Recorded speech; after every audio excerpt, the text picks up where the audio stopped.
بسم اللہ الرحمن الرحیم۔ السلام علیکم رحمۃ اللہ وبرکاتہ۔ ابان بن عتبہ بن ربیعہ کے شوہر ابان بن سعید بن العاص بن امیہ تھے جو جنگ اجنادین میں شہید ہو گئے۔ کہا جاتا ہے ان کے شوہر کو ان کے ساتھ صرف 2 دن بسر کرنے کا موقع ملا اور پھر شہید ہو گئے۔ ایک روایت میں ہے کہ ان کے شوہر یزید بن ابی سفیان تھے جو وفات فرما گئے تھے، تو جب ان کی عدت پوری ہو گئی تو حضرت عمر بن خطاب رضی اللہ عنہ نے ان کو پیغام نکاح بھیجا تو انہوں نے انکار کر دیا۔ پوچھا گیا کس وجہ سے انکار کر دیا ہے تو انہوں نے کہا وہ عورتوں کے معاملے میں سخت رویہ رکھتے ہیں، اس طرح جاتے ہیں وقت معلوم نہیں رہتا، ان کے دروازے بند رہتے ہیں اور ان کا مال بھی کم ہے۔ پھر ان کو حضرت زبیر بن العوام نے پیغام نکاح بھیجا تو ان کو بھی انکار فرما دیا۔ پوچھا کیوں تو کہا کہ ان کا ایک ہاتھ عورت کی چوٹی میں اور دوسرا کوڑے میں رہتا ہے، مطلب یہ کہ زبیر بن العوام بھی عورت کے معاملے میں اچھا رویہ نہیں رکھتے۔ پھر حضرت علی رضی اللہ عنہ نے ان کو پیغام نکاح بھیجا تو بھی انکار کر دیا۔ پھر پوچھا گیا کہ وجہ کیا ہے، اب کے بار بھی انکار ہو گیا۔ فرمایا عورتوں کو ان سے صرف مباشرت ملتی ہے اور کچھ نہیں۔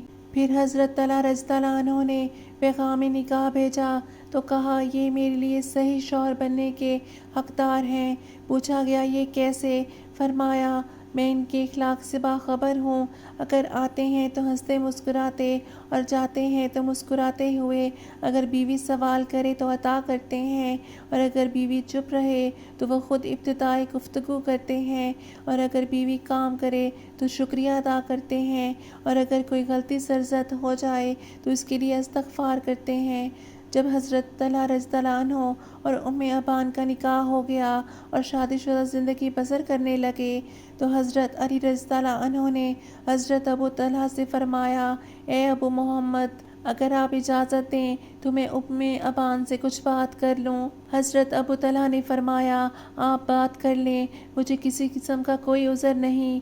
یہ کہہ کر حضرت ابو طلحہ چلے گئے اور حضرت علی رضی اللہ عنہ نے ابان سے کہا السلام علیکم ابان، اپنی جان کو عزیز رکھنے والی۔ تو ابان نے جواب دیا وعلیکم السلام۔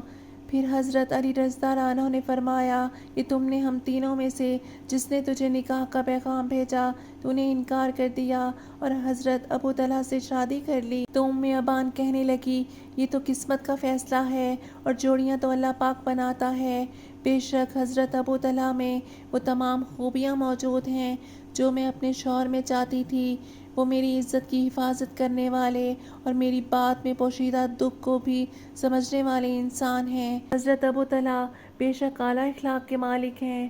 ابو طلحہ نے مجھے یہ احساس نہیں ہونے دیا کہ میں بیوہ ہوں۔ نکاح کرنے سے اب تک ایک ایسا بھی لمحہ نہیں آیا جس میں مجھے افسوس ہو کہ میں نے ابو طلحہ سے نکاح کیا۔ حضرت علی رضی اللہ عنہ نے فرمایا بہرحال آپ کا انتخاب بہت عمدہ ہے کہ آپ نے ہم میں سے سب سے خوبصورت اور سب سے سخی اور گھر والوں کے بارے میں سب سے بہتر اخلاق رکھنے والے مرد سے شادی کی۔ اس کے بعد ابان نے الحمدللہ کہا میں رب تعالیٰ کا شکر ادا کرتی ہوں کہ میں اس شخص کے گھر کی زینت بنی ہوں جو میرے لیے مردوں میں سب سے بہتر اخلاق اور کردار میں سب سے بہتر انسان ہے۔ اللہ پاک ہم سب کو نیکی پر چلنے کی توفیق عطا فرمائے اور اللہ پاک تمام بہنوں اور بیٹیوں کے اچھے نصیب فرمائے، آمین۔